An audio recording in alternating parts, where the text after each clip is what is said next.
ouvir a voz do Salvador.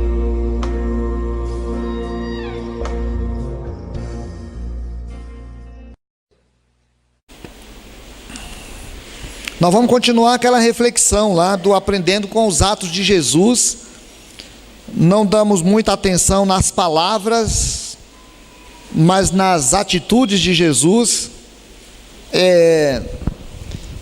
E aí às vezes precisa pegar Atos e um texto mais comprido como é hoje, para poder olhar o fato todo e tentar aprender um pouquinho em cima do fato. Às vezes eu fico tentado a parar um pouco nas palavras de Jesus aqui, mas é um exercício que a gente está fazendo nesse olhar. Então eu quero convidar você para ler nessa perspectiva, capítulo 10 de Lucas. Depois disto, o Senhor designou outros 70 e os enviou de 2 em 2, para que o precedessem em cada cidade e lugar aonde estava para ir. Ele lhes fez a seguinte advertência: a seara é grande, mas os trabalhadores são poucos. Rogai, pois, ao Senhor da seara que mande trabalhadores para a sua seara. Ide, eis que eu vos envio como cordeiros para o meio de lobos. Vamos ler esse versículo juntos? Ide, eis que eu vos envio como cordeiros para o meio de lobos.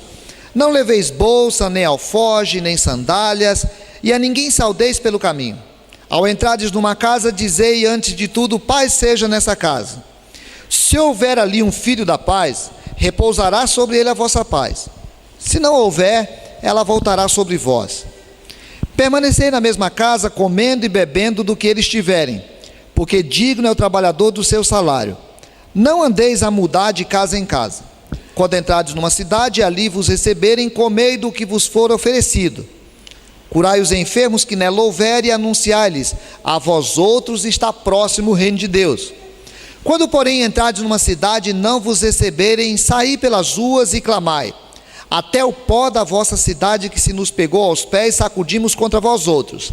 Não obstante, sabei que está próximo o reino de Deus. Digo-vos que naquele dia haverá menor rigor para Sodoma do que para aquela cidade. Ai de ti, Corazim! Ai de ti, Betsaida! Porque se em Tiro e em Sidom se tivessem operado os milagres que em vós se fizeram, há muito que elas se teriam arrependido, assentadas em pano de saco e cinza. Contudo, no juízo haverá menos rigor para Tiro e Sidom do que para vós outros. Tu, Cafarnaum, elevar-te-ás porventura até ao céu, descerás até o inferno. Quem vos der ouvidos, ouve-me a mim, e quem vos rejeitar a mim, me rejeita. Quem, porém, me rejeitar, rejeita aquele que me enviou. Então regressaram os 70 possuídos de alegria, dizendo: Senhor, os próprios demônios se nos submetem pelo teu nome. Mas ele lhes disse: eu via Satanás caindo do céu como um relâmpago. Eis aí vos dei autoridade para pisar de serpentes e escorpiões e sobre todo o poder do inimigo, e nada absolutamente vos causará dano. Não obstante, alegrai-vos, não porque os espíritos se vos submetem, e sim porque o vosso nome está arrolado nos céus. Naquela hora, exultou Jesus no Espírito Santo e exclamou: graças te dou, ó Pai, Senhor do céu e da terra, porque ocultaste essas coisas aos sábios e instruídos e as revelaste aos pequeninos. Sim, ó Pai, porque assim foi do teu agrado. Tudo me foi entregue por meu Pai. Ninguém sabe quem é o Filho senão o Pai, e também ninguém sabe quem é o Pai senão o Filho, e aquele a quem o Filho o quiser revelar. Vamos ler o 22? Tudo me foi entregue por meu Pai. Ninguém sabe quem é o Filho senão o Pai, e também ninguém sabe quem é o Pai senão o Filho, e aquele a quem o Filho o quiser revelar. E voltando-se para os seus discípulos, disse-lhes particularmente: bem-aventurados os que veem as coisas que vós vedes, porque eu vos afirmo que muitos profetas e reis quiseram ver o que vedes e não viram, e ouviram o que ouvis e não ouviram.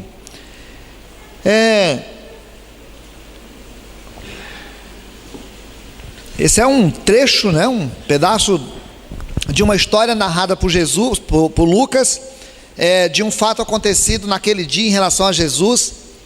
E eu quero que a gente pense algumas coisas para aprender nesse texto.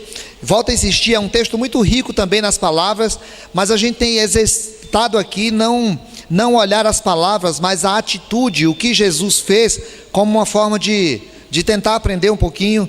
E eu quero convidar a gente para aprender a viver o reino na perspectiva correta. Eu vou trabalhar em cima dessa tese, aprendendo a viver o reino na perspectiva correta. Eu sou chamado por Deus para a salvação.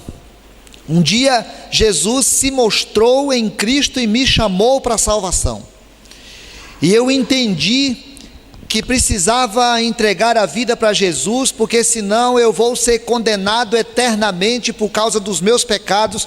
Mas Jesus morreu na cruz por mim. E Jesus não estava brincando de céu e inferno. E Jesus não estava fazendo uma parábola para poder assustar as pessoas, porque a cruz é a expressão exata da seriedade que é a questão da minha alma.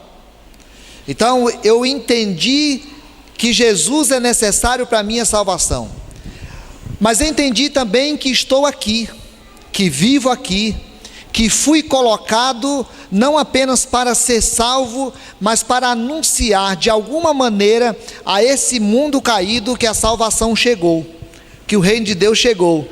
Então estou aqui, Deus me manteve aqui, tem me dado a oportunidade de ficar aqui, e aqui eu tenho vivido igreja. Como pastor vivo bastante igreja, mas por vocação eu resolvi não viver apenas igreja. Então eu vou lá para o meu consultório e lá convivo com pessoas com as mais diferentes histórias, com os mais diferentes conflitos, e tenho experimentado o convívio com uma não igreja.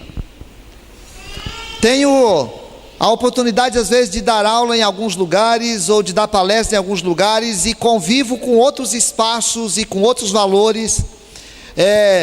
Participo de outras realidades que todo mundo sabe, e são outras realidades absolutamente diferentes de igreja, com lógicas totalmente diferentes. E às vezes eu tenho que sentar ali e entender que estou ali não apenas como alguém salvo. Ontem era mais ou menos 11 horas da noite, eu estava numa roda de gente, e as pessoas estavam bebendo e falando umas bobiças, e aí o rapaz falou uma coisa e disse assim: opa, desculpa aí, Luiz, desculpa aí. E eu estava entendendo que estava ali, e que ali não é apenas alguém que vai para o céu, é alguém que vai para o céu, mas foi deixado ainda na terra. Estou na terra. Portanto, não posso me alegrar apenas com o fato de ir para o céu. Eu preciso entender que fui alcançado pelo reino de Deus e fui deixado nessa terra que a Bíblia diz que jaz no maligno, porque estou aqui para viver o reino de Deus na perspectiva correta. Não é apenas para ser crente, é para viver o reino de Deus na perspectiva correta. Mas isso é verdade absoluta para mim e é verdade absoluta para ti. Você foi alcançado pela misericórdia de Deus, você foi alcançado pela graça de Deus e foi deixado aqui. E lá onde você está, lá onde você atua, lá no teu trabalho, lá na tua escola, lá em qualquer lugar, você é um agente do reino de Deus nesse mundo decaído. E eu preciso compreender que quando Jesus viveu aqui, ele foi ensinando valores e foi colocando os discípulos para fazerem coisas dentro desses valores que servem como paradigma para mim. E uma primeira coisa que eu preciso aprender para viver o reino de Deus na perspectiva correta é que ser cristão é anunciar o evangelho. Eu não posso ser cristão de perspectiva correta se não tiver tomado pela consciência de que estou aqui para anunciar que o reino de Deus chegou. Estou aqui para dizer a todo mundo que o reino de Deus que estava prometido que um dia chegaria, chegou. Só que eu passei muitos anos na igreja ouvindo falar que eu tinha que pregar o evangelho, mas pregar o evangelho era mais ou menos dizer: olha, se você não entregar a vida para Jesus, você vai para o céu. E algumas vezes alguns irmãos diziam assim: mas eu não sei pregar o evangelho. E nós aprendemos a fazer cursos de evangelismo, e antigamente tinham vários cursos, e nós aprendemos esses cursos aqui mesmo em Porto Velho. Nós fizemos curso aqui, nós ensinamos curso, e precisamos aprender esse evangelho que anuncia: você precisa entregar a tua vida para Jesus, senão você vai para o inferno. Mas nós precisamos também anunciar um evangelho que mostra para todo mundo que agora eu tenho uma notícia para dar para esse mundo. Jesus chamou os seus discípulos e disse: olha, eu quero que vocês saiam daqui, que vocês vão de 2 em 2, que vocês vão passando nas cidades, passando nas aldeias, passando nos lugares, e vão anunciando, saiam anunciando antes de eu chegar. Era preciso agora que aquele povo daquelas aldeias judaicas que tinham aprendido que o evangelho era, que a relação com Deus era uma relação na lei, ou seja, nos 10 mandamentos, no cumprimento da própria ação, agora eles precisavam dizer que o evangelho chegou. A boa notícia era: você não depende mais da tua ação, você agora depende da ação de Jesus. Eles precisavam aprender que deveriam amar a Deus acima de todas as coisas. Eles precisavam aprender que precisavam amar o seu próximo como amam-se a si mesmo. Eles precisavam aprender que eles tinham que amar não só os amigos, tinham que amar inclusive os inimigos. Eles precisavam aprender que pecado não é apenas aquilo que a gente faz, mas inclusive aquilo que a gente deseja. Eles precisavam aprender que a religiosidade do templo, por mais bonita que seja, a religiosidade que faz a gente vir para o templo e adorar, ou a religiosidade que faz a gente ter muito tempo de jejum, ou a religiosidade que faz a gente passar horas na praça de mão erguida orando, ou a religiosidade que faz a gente dar esmolas, tudo isso era muito legal, mas isso não era suficiente. Eles precisavam aprender que não era possível amar a Deus e as riquezas. Eles precisavam aprender que tinham que ter profunda paciência com o adversário que se coloca do lado, e que tinham que aprender a perdoar 70 vezes 7. Eles precisavam aprender muita coisa. Existia um evangelho novo, e aí fica uma redundância, porque existia uma nova notícia. E Jesus chama aqueles discípulos e fala: gente, eu ensino isso para vocês, agora eu quero que vocês saiam do lugar onde vocês estão e saiam vivendo isso, e saiam anunciando isso, e saiam falando isso onde vocês forem. Quando ele chega para os discípulos lá em Mateus capítulo 28, ele diz: ide por todo o mundo e pregai esse evangelho, essa notícia de Deus, que é o reino de Deus com todos os seus valores. Saiam falando, ide por todo o mundo e pregai o evangelho a toda criatura. O reino de Deus chegou. O pastor Cristiano leu no começo aqui, Atos capítulo 1, quando Jesus está para ser assunto aos céus, ele chama os discípulos e fala: olha, vocês serão minhas testemunhas em todos os lugares, até os confins da terra. Vocês, quando as pessoas olharem para vocês, elas vão olhar para vocês e vai falar assim: eita, tem uma coisa diferente que aconteceu no mundo. Quando as pessoas conviverem com vocês, elas vão falar assim: olha, essa pessoa é especial.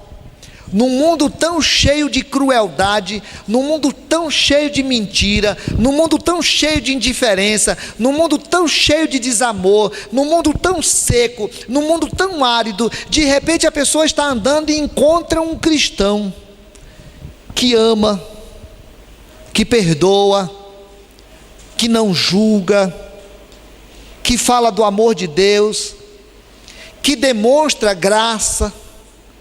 E aí a pessoa convive com esse cristão, e aí ele sai com o seu coração compungido, porque ele diz: é verdade, chegou alguma coisa diferente nesse mundo.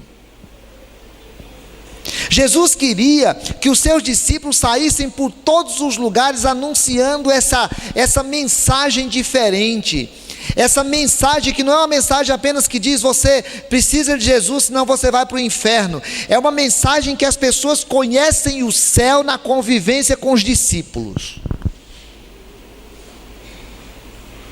Mas Jesus aponta uma coisa muito importante para eles aqui. Eles precisam anunciar o reino, eles precisam viver o reino. Mas tem uma coisa que Jesus fala para eles: olha, mas vocês precisam aprender uma coisa. Eu envio vocês como cordeiros para o meio de lobos. Eu sempre falei errado esse versículo, porque eu falei, eu envio vocês como ovelhas para o meio de lobo. Não, Jesus não está falando de ovelha. Ovelha é adulta. Ovelha, por mais simples, por mais frágil que seja, é adulta. Jesus estava falando de cordeiros. Eu envio vocês como cordeiros, eu envio vocês como ovelhinhas, eu envio vocês como filhotes de ovelhas para o meio de lobos. Esse evangelho, esse anúncio, essa mensagem que é tão bonita, que é o amor a todos, que é o perdão a todos, que é a graça a todos, que é o não julgamento a todos, essa mensagem tão bonita como um cordeiro. Cordeiro é bonito. Pegar um cordeirinho, brincar com um cordeirinho, tratar com um cordeirinho é muito bonito, mas ele é meio bobinho, ele é simplório. Ontem, aliás, essa semana uma pessoa falou isso. Ela estava definindo uns negócios lá, e aí depois ela falou para uma outra pessoa assim, mas ele é muito ingênuo ainda, né? É isso, irmãos, é isso. O evangelho, tem hora que ele é meio bobinho aos olhos do mundo. O evangelho é meio tolinho. O evangelho diz assim: se alguém te der a face direita, se alguém te bater na face direita, dá também à esquerda. Tadinho dos crentes, isso é ridículo. Se alguém te fizer andar 1 milha, anda 2. Se alguém te roubar a capa, dá a túnica também, deixa levar, porque tem hora que é melhor ter paz do que ter razão. O evangelho é assim, meio simplório, como o cordeiro. E Jesus fala: eu envio vocês dessa forma, cordeiros para o meio de lobos, vorazes, violentos, malandros, com armas as mais diversas possíveis, armas que vocês não têm, malícia que vocês não têm. Mas é assim mesmo, é dessa forma que eu quero vocês lá fora. Eu não quero vocês com cara de lobo, com jeito de lobo, com armadilha de lobo, com astúcia de lobo. Eu quero vocês com jeito de cordeiro, porque o evangelho é essa contradição, e o evangelho é essa aparente fragilidade, o evangelho é essa aparente fraqueza. É você pegar um monte de massa e um pouquinho de fermento, e aí dizer assim: eu vou pegar esse fermento e vou colocar no meio da massa. O evangelho é esse monte de escuridão e uma luz que se acende no meio das trevas. O evangelho é essa panela de arroz e uma pitada de sal. O evangelho é essa árvore enorme, resultado de uma pequena semente. O evangelho é essa cara de cordeiro convivendo com lobos. Então, eu preciso tomar a consciência: ser cristão, irmão, ser cristão na perspectiva de reino, não é apenas receber salvação, não é apenas aprender os valores do reino, é anunciar os valores do reino, apesar de toda a contradição que existe no anúncio. O evangelho é depender da profunda misericórdia, da profunda ação miraculosa de Deus, para que a gente possa exercê-lo. Nós não temos condições de fazê-lo. Cordeiro é frágil demais, cordeiro é pequeno demais. É a gente olhar um monte de lobos num canto assim, pegar um cordeirinho e tocar o cordeirinho e falar assim: vai lá, e os lobos de boca aberta assim, esperando, e a gente tocar o cordeirinho: vai. É muita fragilidade. Os discípulos saíram pregando em todos os lugares, e eles saíram encontrando um monte de lobos, e Jesus diz assim: vocês vão chegar em alguns lugares, eles não vão te receber. Se algum lugar te receber, entra. Se alguma casa te der pouso, você fica, e fica comendo ali, e fica anunciando o evangelho ali. Se alguém não quiser, bate o pó e vai embora. Mas vocês precisam entender que vocês não serão bem recebidos em todos os lugares, que a vossa mensagem não será mensagem querida por todo mundo. Vocês precisam ir, vai lá, cordeirinho, vai lá. Vão de 2 em 2, para poder vocês não ficarem tão fragilizados. Vão de 2 em 2. Dias depois, esses discípulos se encontram com Jesus. A Bíblia diz que eles voltaram radiantes, porque eles falam: Senhor, foi um negócio bom demais. Queria que o Senhor visse. Senhor, nós fomos por meio daqueles lobos, e a gente chegava lá, e o lobo vinha para cima da gente, e o lobo partia para cima da gente, mas a gente falava para eles em teu nome, e eles se submetiam ao teu nome. Senhor, nós fizemos obras impressionantes nesse período, e os demônios se submetiam a nós pelo teu nome. E aí Jesus fala para eles assim: moçada, vocês não viram, porque às vezes vocês veem as coisas muito assim, vocês não viram. Eu via Satanás descendo sobre vocês como um relâmpago, e eu lhes dei autoridade.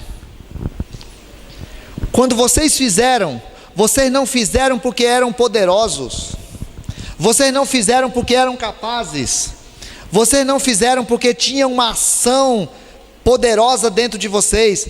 Vocês fizeram porque eu dei autoridade sobre vocês. Irmãos, viver o reino é ser alcançado pelo sobrenatural. Viver o reino é compreender que existe uma coisa, que existe uma realidade, que existe um fato que está além da mente humana.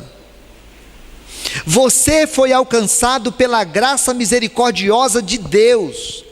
Satanás lhe tinha como propriedade exclusiva, mas agora Deus te toma e te compra com sangue poderoso e faz de você filho e filha.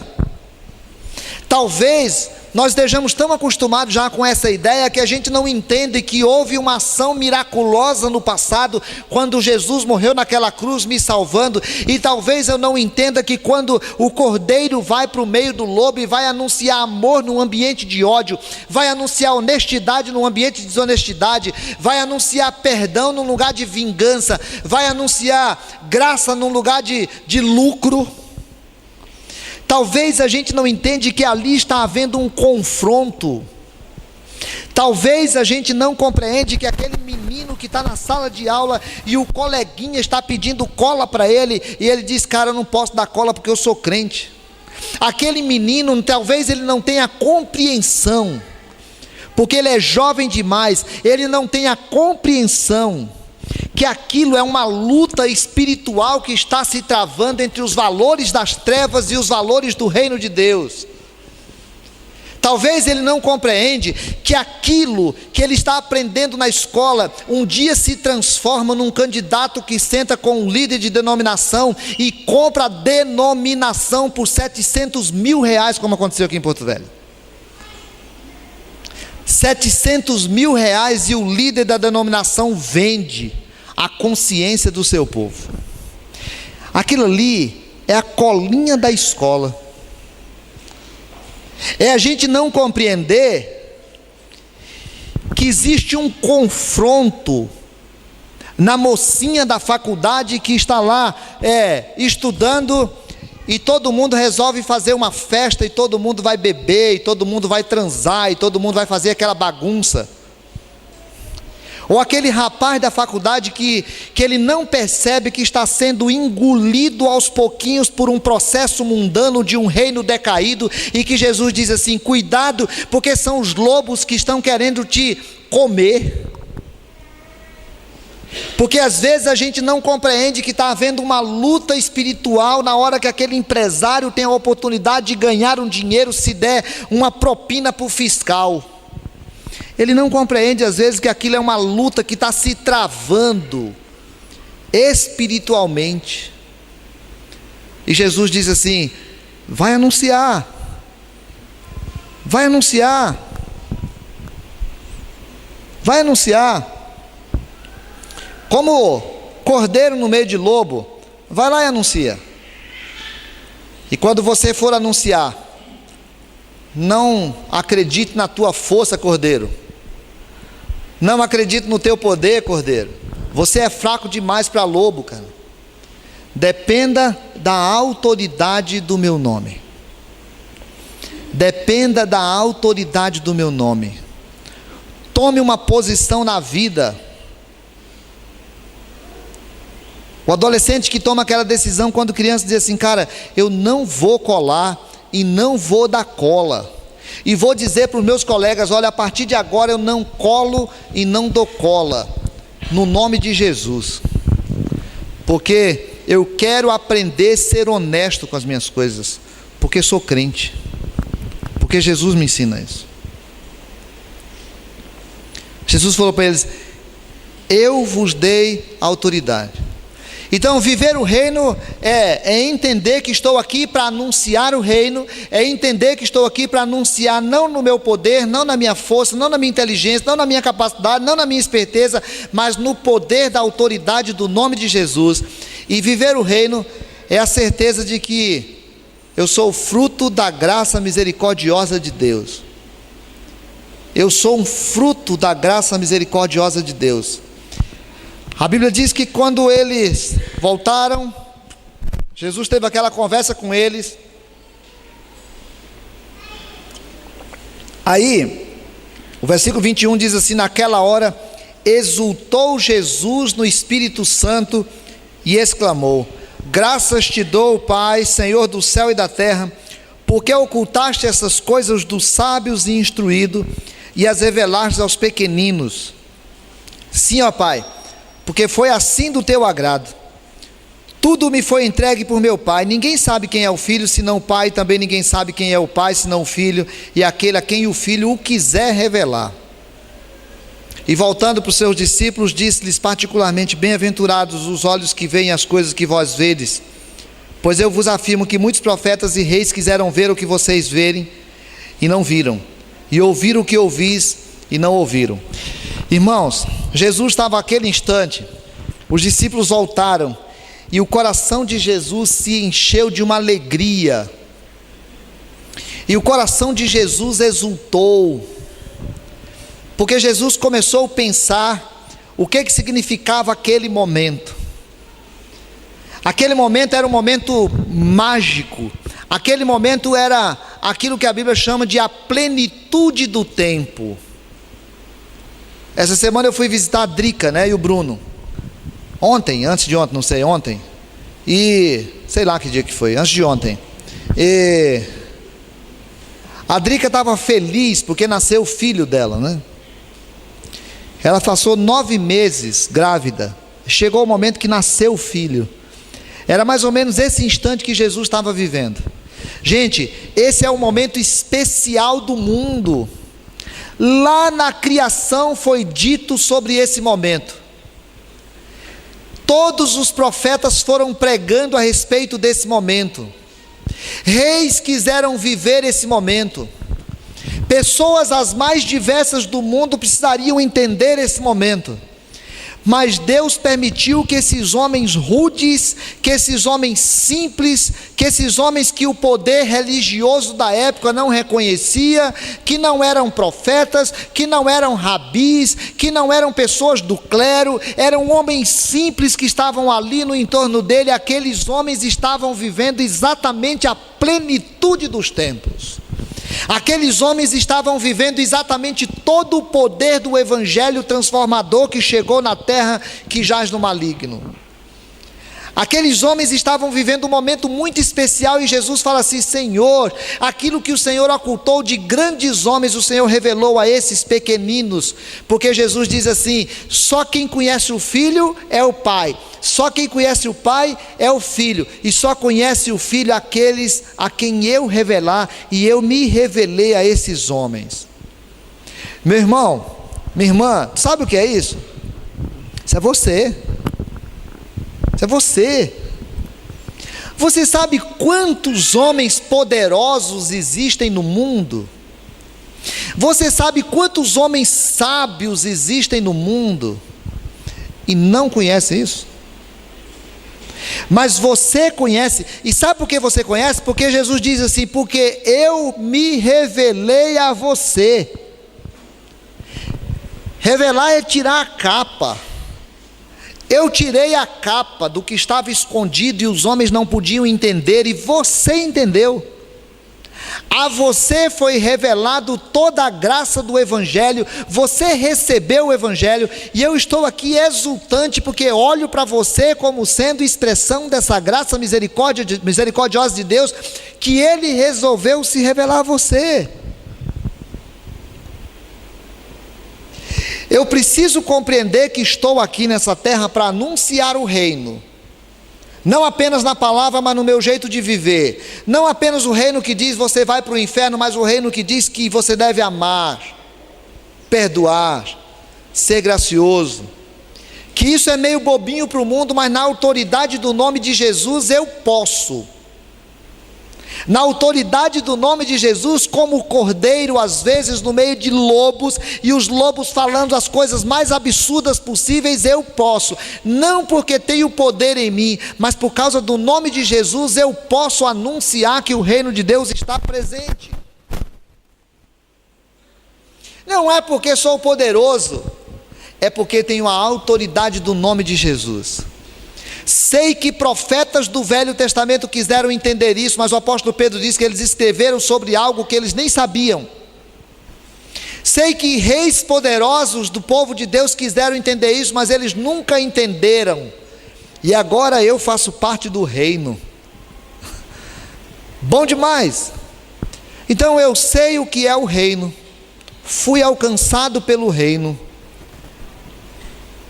sou o reino de Deus presente nesse mundo decaído, que as pessoas olham para mim e não sabem que estão vendo alguém espetacularmente transformado pela misericórdia de Deus.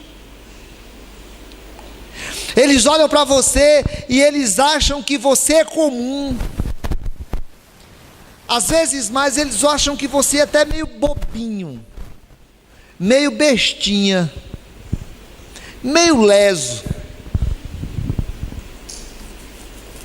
Ele não sabe que quando olha para você, está olhando para a menina dos olhos de Deus.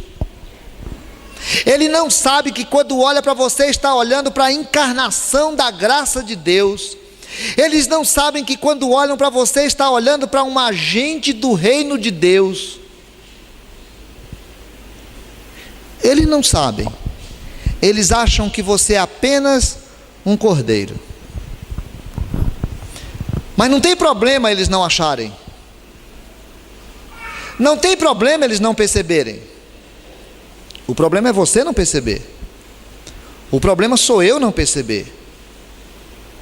O problema é achar que nós somos cordeiros chamados para viver com cordeiros. O problema é a gente achar que como cristão eu só posso ficar entre os cristãos, porque senão é perigoso. O problema é eu achar que quando eu for para o meio de lobo, eu tenho que ir meio disfarçadinho de lobo, com jeito de lobo, com cara de lobo, com esperteza de lobo, com a malandragem do lobo, com as armas do lobo, com jeito do lobo, porque assim, senão eu não sobrevivo. O problema é eu imaginar que viver é viver sob a autoridade e a malandragem do lobo. Aí eu não vou viver o reino na perspectiva correta. Mas no dia que eu compreender que fui alcançado pela misericórdia, estou aqui para um anúncio confrontante, se é que existe essa palavra, com forças malignas demonstradas em vários tipos de valores, e que vou no nome de Jesus, e que sou testemunha no nome de Jesus, que amanhã eu vou para a escola no nome de Jesus, que vou namorar no nome de Jesus, que vou fazer negócios no nome de Jesus, que vou fazer política no nome de Jesus, que vou dar aula no nome de Jesus, que vou ser amigo no nome de Jesus, que vou ser expressão da presença de Jesus na terra. No dia que isso acontecer, eu vou estar vivendo de modo correto a perspectiva do reino. O teu coração é capaz de exultar com isso? O teu coração é capaz de dizer presbiterianamente assim: glória a Deus? Amém? Amém? Teu coração é capaz de dizer: eu fui no Rock em Cristo, eu e meu amigo Fábio, Rock em Cristo, eu, Fábio, Adel e a minha sogra, Rock em Cristo. O cara tocando um negócio lá que ele chama de música, e aí tem um momento que ele faz assim, e eu pensei, se os irmãos da Universal ver, vai expulsar, né? E aí no final ele fala assim: glória a Deus, porque eu não tenho vergonha de falar que sou de Jesus. Cabeludo, todo assim, aqueles cabos tudo pintado, e eu fiquei pensando: meu Deus, que coisa linda. É o nome de Jesus, cara, com pessoas que estão ali anunciando daquele jeito deles, para pessoas que são daquele jeito, o nome de Jesus. E aí eu poder ver que aquele jeito dá glória a Deus, e que esse jeito meio silencioso nosso dá glória a Deus, mas de vez em quando é preciso que o nosso coração seja tomado por uma profunda exultação, nem que seja exultação para eu olhar assim, fechar o olho e lá dentro eu dizer glória a Deus, ou então para eu poder abrir a boca e dizer aleluia, Senhor, glória a Deus, porque eu sou fruto dessa graça que me faz ser ovelha, cordeiro no meio de lobo, mas cordeiro de Deus, amado por Deus, filho de Deus, e que faz eu me levantar agora para poder dizer assim: eu vou para mais uma semana como agente do reino de Deus, não entendido pelo mundo, mas profundamente entendido por mim mesmo, sabendo que ainda que Satanás despenque do céu sobre mim, o nome de Jesus me dá autoridade para ser anunciante de que o reino chegou. Amém? Vamos orar? Vamos ficar em pé e vamos orar?